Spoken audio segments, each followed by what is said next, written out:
안녕하세요. 오늘도 사연살롱을 찾아주셔서 감사합니다. 재혼을 앞두고 있는 30대 여성이에요. 저는 29에 유방암 판정을 받았어요. 친정엄마가 유방암으로 세상을 떠나셨는데 저도 같은 병에 걸리고 만 거였죠. 암담했어요. 도대체 내가 뭘 잘못했다고 이런 일이 생겼나 화도 나고 이제 막 두돌이 지난 아들을 두고 암투병을 해야 할 생각을 하니 막막하기만 했거든요. 그런데 인생사 세용지마라고 나를 죽일 것 같은 암세포가 오히려 제 인생을 진흙탕에서 꺼내주었지 뭐예요. 그 얘기를 하려고 사연을 보내게 되었습니다. 제가 중학교 2학년이 되던 해 저희 엄마는 세상을 떠나셨어요. 병명은 앞에서 말한 것처럼 유방암이었어요. 암투병을 오래 하셨던 터라 아빠도 저도 엄마를 떠나보내는 게 힘들지는 않았어요. 그립지 않아서가 아니에요. 암투병 중에 죽을 만큼 힘들어하던 엄마가 너무 안쓰러워서 차라리 하늘나라에서 고통 없이 사시길 바랬기 때문이었죠. 엄마가 처음 암 진단을 받은 건 제가 유치원에 다니던 때였어요. 아직 30도 안 된 여자가 한쪽 가슴을 도려내고 살아야 했었죠. 당시 저는 주말이면 엄마 손을 잡고 동네 대중 목욕탕을 다니곤 했었는데 엄마가 가슴을 잃고 나서부터는 그러지 못했어요. 유방암이 뭔지 몰랐던 저는 엄마를 조르며 목욕탕에 가자고 떼를 쓰곤 했었죠. 당시 엄마랑 제가 다니던 목욕탕에는 꽤 큰 냉탕이 있었는데 저는 거기서 물놀이 하는 걸 좋아했거든요. 평소 제가 해달란 건 뭐든 해주던 엄마였지만 목욕탕만큼은 단호히 안 된다고 거절하셨어요. 그럼 욕조에서 엄마랑 같이 목욕할래. 제 딴에는 많이 양보한 제안이었는데 엄마는 그마저도 거절을 하셨어요. 그냥 수인이 혼자 해. 엄마가 시켜줄게. 엄마는 앙칼지게 달라붙는 저를 떼어내며 말했어요. 싫어. 엄마랑 같이 할 거야. 옆에서 그 소리를 듣고 있던 아빠는 안 되겠던지 저를 엄마한테서 떼어내며 소리쳤어요. 수인아, 너 이리 와. 왜 엄마를 귀찮게 해? 너 아빠한테 혼나볼래? 어렸던 저는 제가 잘못한 것도 없는데 아빠가 왜 이렇게 화를 내는 건지 잘 몰랐어요. 그래서 아빠 손을 피해서 엄마 품으로 파고들었죠. 그런데 한쪽이 허전하더라고요. 만지면 몽실몽실한 호빵 같았던 엄마 가슴이 푹 꺼진 느낌이었어요. 엄마, 가슴이 이상해. 악이 없던 제 말에 엄마는 당황한 표정이었어요. 하지만 이내 평소 표정대로 온화하게 돌아와서는 제게 그러셨어요. 수인아, 엄마가 많이 아파서 한쪽 가슴이 작아졌어. 그 말을 하고는 빙그레 웃으셨는데 이상하게도 눈은 울고 있는 것처럼 불쌍해 보이더라고요. 아직 철도 덜 든 어린 아이였지만 엄마의 슬픈 눈을 보고도 같이 목욕하자고 조를 수는 없었어요. 그래서 그때부터는 엄마한테 같이 목욕을 하자는 말을 하지 않았어요. 한쪽 가슴의 상당 부분을 제거했던 엄마는 제가 초등학교에 입학하고 5학년쯤 됐을 때 병원에 입원하게 되었어요. 암세포가 전이 되었거든요. 그때 이후로는 피눈물 나는 암과의 전쟁이었어요. 약간의 차도를 보이다가도 또 다시 상태가 심각해지고 그러는 사이 엄마는 정신적으로도 육체적으로도 황폐해지고 말았어요. 한창 엄마의 손길을 받아야 할 나이에 저는 오히려 아픈 엄마를 챙겨야 하는 처지였고요. 그래도 엄마가 살아있다는 것만으로도 위안이 되곤 했어요. 지금에 와서 생각해보면 가장 힘들었던 사람은 어쩌면 아빠가 아니었을까 해요. 아내 병원비에 집안 살림에 딸 육아까지 부부가 나누어 해야 했던 것들을 모두 혼자 떠안고 사셨으니까요. 지긋지긋한 항암치료와 병원 생활을 끝내고 엄마가 세상을 떠나셨을 때 아빠한테 남은 건 껍데기뿐이었어요. 엄마의 투병 생활 중에 이미 가세는 많이 기울었고 아빠의 몸도 마음도 많이 망가져버렸거든요. 언젠가 아빠가 그러시더군요. 그때 제가 없었으면 모든 걸 포기했을 거라고요. 한 아이의 엄마이기도 한 저로서는 그 말이 뼈에 사무치도록 가슴 아프면서도 이해가 간답니다. 엄마의 투병 생활로 일찍 어른이 돼버린 저는 집안 살림을 도맡아 하며 학교를 다녔어요. 솔직히 그때는 상황이 그러니 당연히 받아들이고 살았던 것 같네요. 아빠는 엄마 병원비를 대느라 은행권은 물론 지인들한테도 상당 금액의 돈을 빌렸던 터라 이자와 분할 원금을 갚느라 퇴근 후 아르바이트까지 해야 했어요. 새벽녘에 지친 몸으로 집에 들어왔다가 몇 시간 뒤 회사에 출근을 하는 생활이 이어졌죠. 그렇게 죽어라 버는데도 아빠는 툭 하면 걸려오는 상환 닥달 전화에 시달려야 했어요. 종종 채권자가 집에 찾아와 한바탕 난리가 나기도 했고요. 한 치 앞도 안 보이는 캄캄한 시절이었는데 사람이 죽으라는 법은 없는지 빠져나갈 구멍이 생겼지 뭐예요. 수인아, 아빠 재혼하면 어떨까? 뜬금없는 소리에 어이가 없었어요. 집안 꼴이 이 모양인데 아빠는 여자가 그렇게 좋은 건가 싶었거든요. 재혼하면 지금보다 생활도 많이 나아질 거야. 이건 또 무슨 소린가 했는데 알고 보니 아빠 재혼 상대가 돈이 꽤 있는 여자였더라고요. 그분은 아빠의 중학교 동창이었어요. 퇴근 후 대리운전을 하다가 손님으로 제외했다고 하더군요. 그리고 며칠 뒤 아빠가 모처럼 외식을 하자며 저를 데리고 패밀리 레스토랑으로 갔어요. 우리 형편엔 가당치도 않은 곳이었죠. 그런데 그곳에 도착해보니 아빠가 왜 이런 대로 저를 데리고 왔는지 알겠더라고요. 테이블에 예쁜 아주머니 한 분이 먼저 와 기다리고 있었거든요. 안녕, 아줌마는 아빠 중학교 동창이야. 수인이라고 했지? 아빠랑 참 많이 닮았구나. 강남에서 헤어숍을 크게 한다는 아줌마는 직원 회식을 마치고 대리를 불렀다가 아빠를 다시 만나게 됐다고 했어요. 집까지 운전해 가는 동안 서로의 근황을 주고받았고 그러다 저희 집 상황도 알게 된 거였죠. 아줌마한테도 상처가 있던 터라 서로 통하는 부분이 있었나 봐요. 아줌마는 5년 전 이혼을 했다고 했어요. 저한테 자세히 말을 하진 않았지만 아빠랑 친할머니가 하는 얘기를 들어보니 아줌마 전 남편은 하는 일도 없이 아줌마한테 빌붙어 살면서 폭력까지 휘둘렀던 개차반 같은 인간이었다고 하더라고요.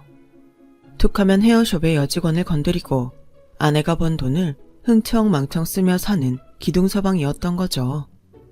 이혼을 요구해도 돌아오는 건 폭력뿐이었고 그러다 어렵게 법정 공방까지 해가며 이혼을 할 수 있었다고 했어요. 내 인생의 남자는 더 이상 없을 줄 알았어. 그런데 수인이 아빠를 보니까 흔들리더라. 중학생 때 내가 너희 아빠를 짝사랑했었거든. 그때도 너희 아빠는 착하고 성실하고 따뜻한 사람이었어. 남자한테 시달리며 살아왔던 아줌마 눈에는 홀로 병든 아내와 딸을 지켜왔던 아빠가 남다르게 다가왔던 모양이었어요.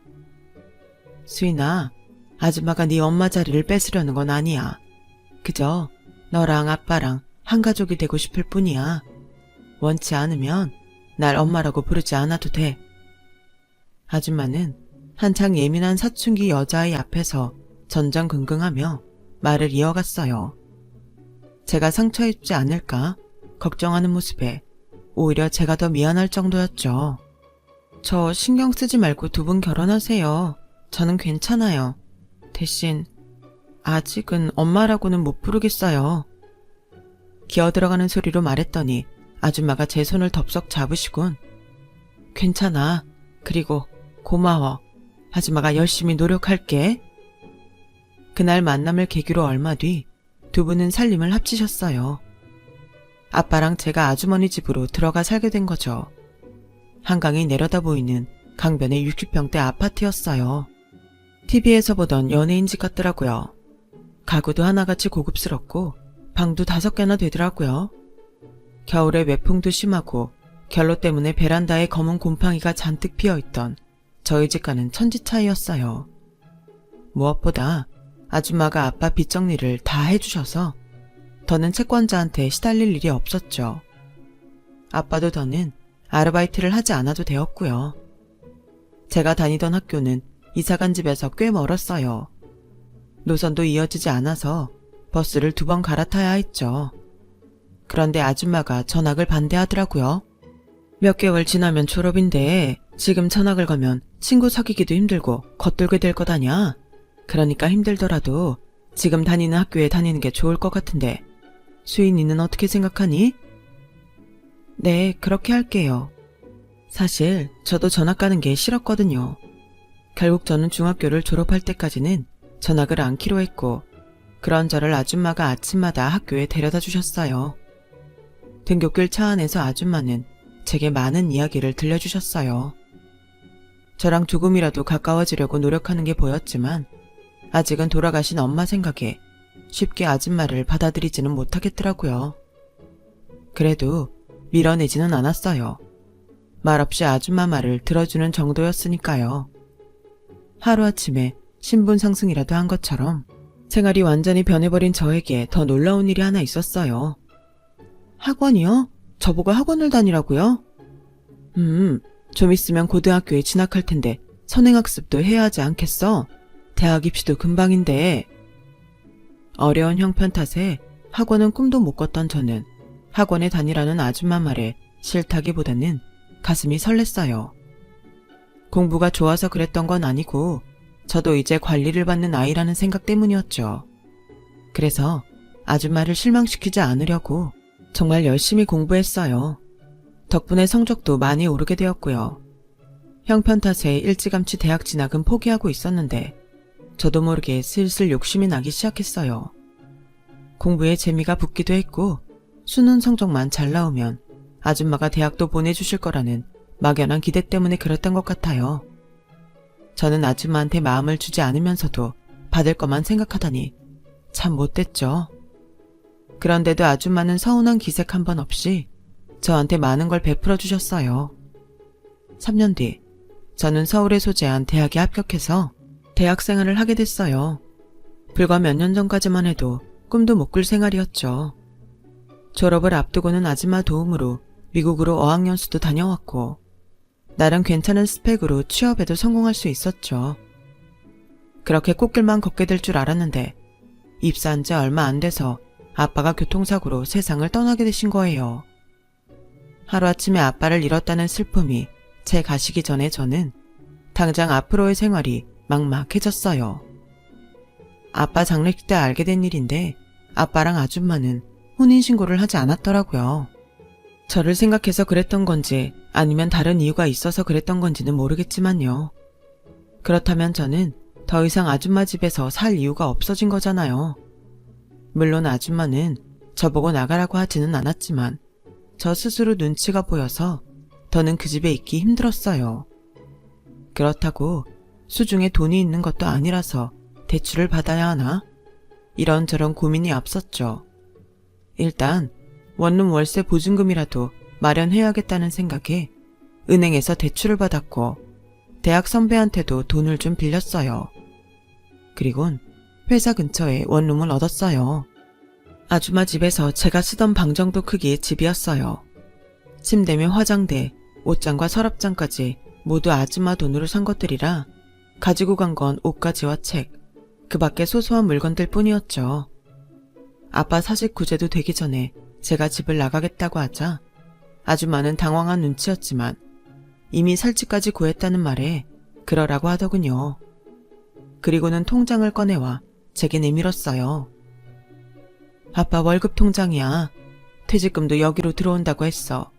그리고 조의금 들어온 것도 넣어놨고. 아니에요. 그동안 키워주시고 어학연수까지 보내주셨는데 이건 아줌마가 쓰세요. 돈 한 푼이 아쉬운 상황이기는 했지만 벼록도 낯짝이 있다고 낼름 아빠 유산을 받아 챙길 수는 없었어요. 내가 이거 가지고 뭐 하겠니? 돈이라면 나한테 충분히 있어. 독립하려면 이래저래 돈 들어갈 일 투성일 텐데 그냥 받아. 아줌마는 기어이 통장을 제 손에 쥐어주셨어요. 그리고 며칠 뒤 저는 제 인생에서 가장 유복했던 시간을 뒤로하고 집을 나왔어요.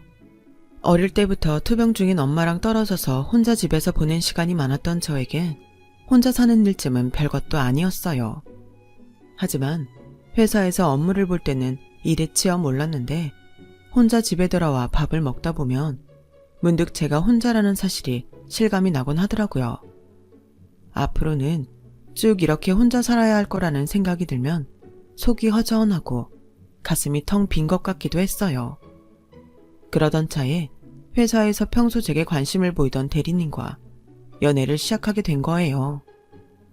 딱히 그 사람을 사랑했던 건 아니었고 외로워서 누구든 곁에 두고 싶었던 마음이 더 컸던 것 같아요. 저보다 4살 위였던 대리님은 사귄 지 1년도 안 돼서 결혼을 하자고 했어요. 제 사정을 다 아는지라 감출 것도 없었고 그렇다고 거절할 이유도 딱히 없어서 그러자고 했어요. 시댁에 처음 인사를 드리러 가서 시부모님 앞에서 제 입으로 부모가 안 계시다는 말을 하면서 약간 주눅이 들긴 했지만 언제고 한 번은 맞닥뜨려야 했던 일이었기에 두 눈 질끈 감고 참아 넘겼죠. 아빠가 남겨준 돈으로 혼수며 결혼 준비는 걱정이 없었어요. 그런데 텅 빈 혼주속을 떠올리니 갈등이 생기더라고요. 아줌마한테 그 자리에 앉아달라고 부탁을 해볼까 생각했거든요. 인간이 참 간사하죠. 아빠 장례 끝나고 기다렸다는 듯이 집을 나와 연락도 끊고 산 주제에 말이죠. 며칠 갈등하다가 그러지 않기로 했어요. 대신 시골에 계시는 큰아버지 내외한테 부탁을 드렸죠. 그래도 결혼 소식 정도는 알려야 할 것 같아서 아줌마가 하시는 헤어숍을 찾아갔어요. 청첩장을 내밀자 아줌마가 놀라시더라고요. 당신이 해줄 게 뭐 없겠냐고 물으셨고 저는 없다고 대답했어요. 더 이상 신세를 지고 싶지 않았거든요. 그럼 그날 머리는 내가 해주면 안 될까? 메이크업도 우리 스텝한테 부탁하면 될 것 같은데 안 되겠니? 눈가가 촉촉해진 아줌마는 오히려 부탁하는 사람처럼 말했어요. 왠지 모를 미안함에 사무쳐서. 그래서 뿌리치기 힘들어 그래달라고 말씀드렸죠. 얼마 뒤 저는 결혼식을 올렸고 그날 아침에 제 머리를 해주신 아줌마도 식장까지 따라오셨어요. 이건 남편한테도 알리지 말고 가지고 있다가 필요할 때 써. 살다 보면 돈이 필요할 일이 있을 거야. 아줌마는 거액의 수표가 담긴 돈 봉투도 건네주고 가셨어요. 신혼여행에서 돌아와 아줌마한테 전화를 했더니 스텝이 대신 받아서는 부재 중이시라고 하더라고요. 그래서 인사만 남기고 끊었어요. 그러고는 아줌마한테 더는 연락이 오지 않았어요. 아무래도 저를 피하시는 것 같아서 저도 따로 연락은 하지 않았죠. 결혼 생활은 꽤 순탄했어요. 연애 시절부터 남편이 제 원룸에서 살다시피 했었기 때문에 둘이 한 집에서 지내는 건 그리 낯설지 않았거든요. 거기다 시부모님도 무난한 성격이시라 딱히 저를 힘들게 하시지도 않았고요. 결혼 후 1년쯤 지나 저는 임신을 했고 이듬해 아들을 낳았어요. 온전한 가정에 굶주려 있던 터라 아이까지 생기고 나니 이제야 내가 제대로 된 가정을 꾸렸구나 하는 생각이 들었어요. 육아휴직도 끝나고 회사에 복귀하고부터는 일과 육아, 가사노동까지 하려니 조금 벅차긴 했지만 그래도 그 생활이 싫지 않았어요. 그런데 제 아이가 2돌이 지난 무렵 소소하게 행복했던 순간이 박살이 나고 만 거예요. 유방암이라고요? 제가요? 직장에서 건강검진을 받다가 알게 된 거예요.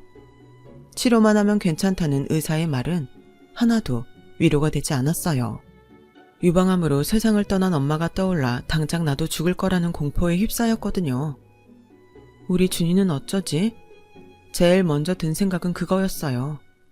엄마 없이 살아왔던 제가 오버랩 돼서 온몸이 사시나무 떨리듯 떨리더라고요. 그날 집에 돌아와 남편한테 암 진단 사실을 말했더니 남편이 막막한 표정으로 한숨을 쉬더라고요. 그런 남편을 보니 오히려 제가 위로를 해야 하나 싶었어요. 그런데 남편 입에서 의외의 말이 흘러나오더라고요. 아, 이제 나 어떡해. 분명 남편은 너가 아니라 나라고 말을 했어요. 혹시 암투병비 때문에 걱정이 돼서 그러나? 아니면 내가 아파하는 걸 지켜보는 게 겁이 나서 그러나? 나라는 남편의 한마디에 저는 이런저런 생각에 휩싸였어요. 남편이 뱉은 말의 뜻을 알게 된 건 그 후로 2달쯤 지나서였어요. 회사를 그만두고 항암 치료를 받고 있던 중이었는데 남편이 누런 서류 봉투를 내밀더라고요. 이게 뭐야? 이혼 서류. 나도 이런 결정 내리기까지 고민 많았어. 근데 딴 건 몰라도 가슴 없는 여자랑은 도저히 안 되겠더라.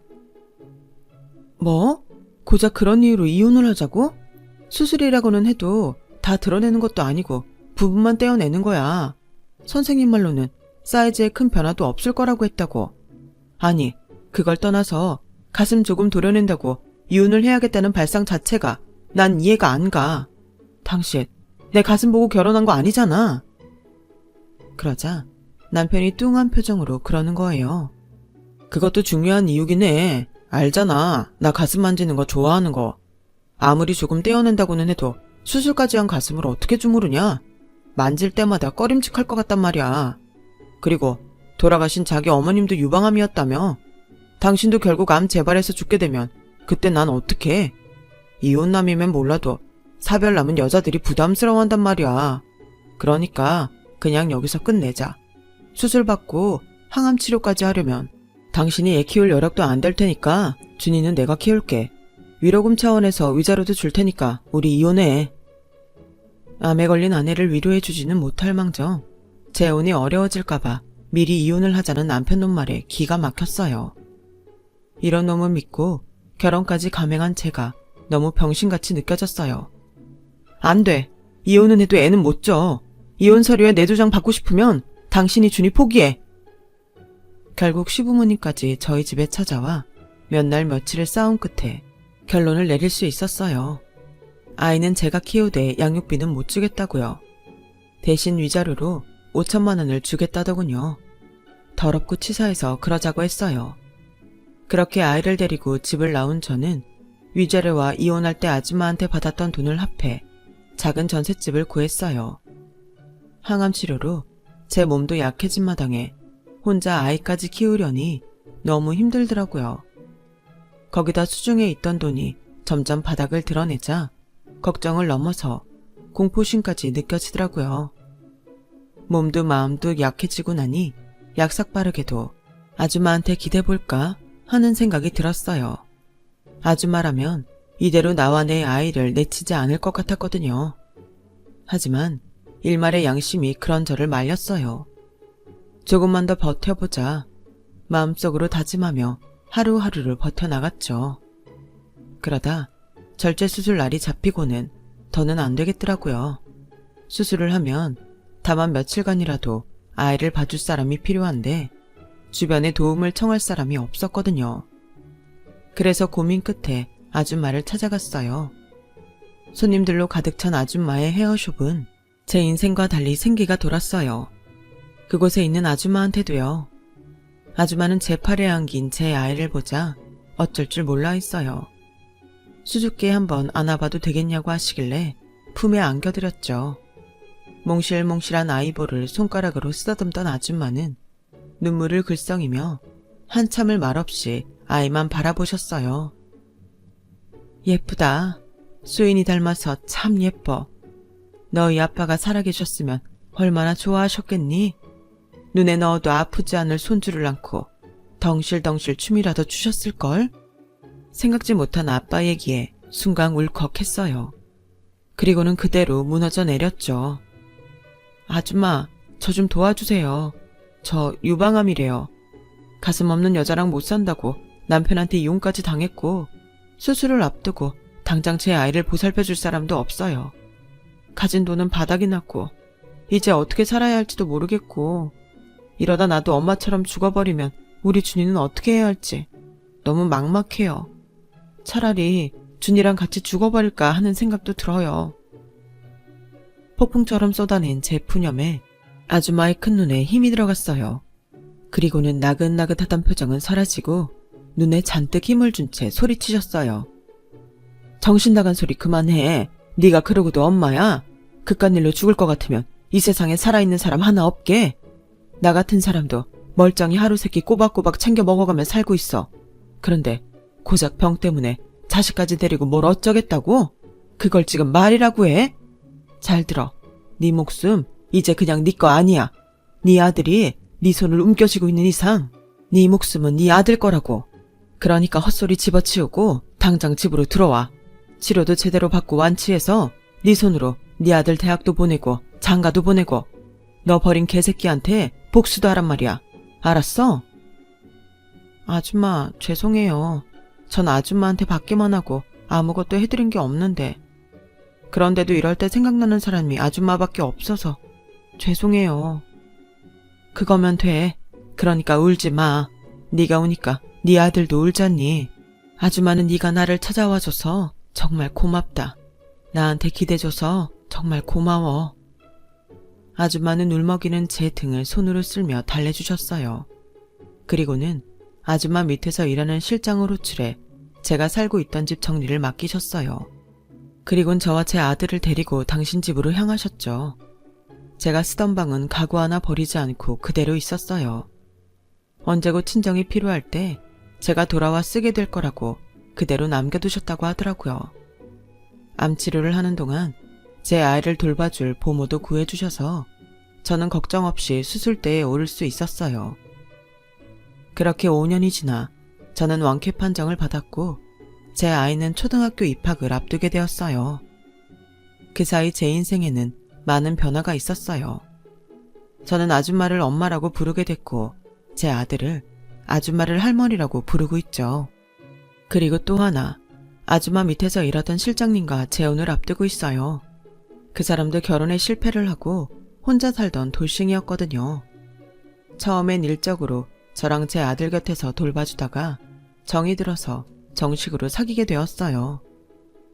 저희 두 사람을 누구보다 잘 아는 아줌마는 저희들의 결혼에 적극 찬성이셨어요.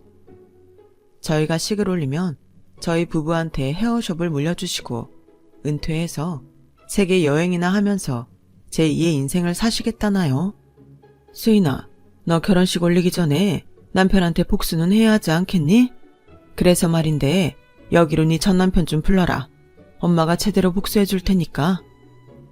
솔직히 저는 요 근래 행복에 겨워 전남편한테 복수할 생각은 못하고 있었거든요. 그런데 아줌마는 잊지 않고 계셨던 거예요. 그래서 아줌마 말대로 헤어숍으로 전남편을 불렀어요. 아이 문제라고 둘러댔더니 씩씩대며 오더라고요. 그 사이 아줌마는 제게 헤어랑 메이크업까지 풀 세팅을 해주셨어요. 인근 명품 샵에서 가슴 부분이 도드라지게 돋보이는 멋진 옷도 한 벌 사다 주셔서 연예인이라도 된 것처럼 한껏 치장을 하게 되었죠.